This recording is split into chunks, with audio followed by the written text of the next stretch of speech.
In this section, we are going to talk about reference tables that are not mainly the component of Data Vault, but most often used in data warehouse projects. In a typical data warehouse, it is common to introduce additional descriptive information that is not provided by the operational systems. For example, the product code, country code, or industry standard code will be the samples of that. That is often the case for reference data that is not going to change or will change very seldom.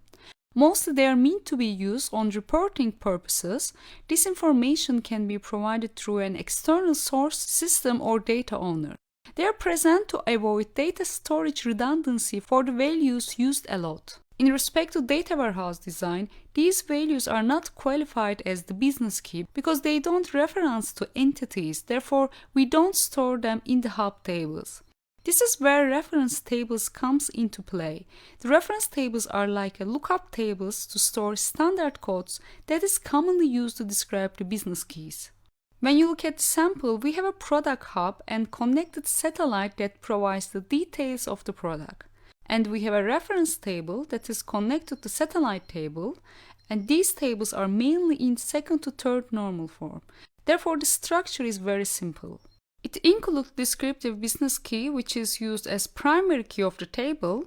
In here, it is the code column, and this column is also referenced to code column in satellite table and create a primary key and foreign key relationship. Then we have all product details as short, long description, and the type column again take place in the reference table as the attributes. In data warehouse projects, it is common that the business or data owner would provide a product or any code list that include all descriptions belong to specific product or any required entity. And this list can be used as the reference table. And the load date and the record source attributes are not mandatory, but it is a good practice to keep a standard structure overall in Data Vault. Therefore, you can keep also these columns as well.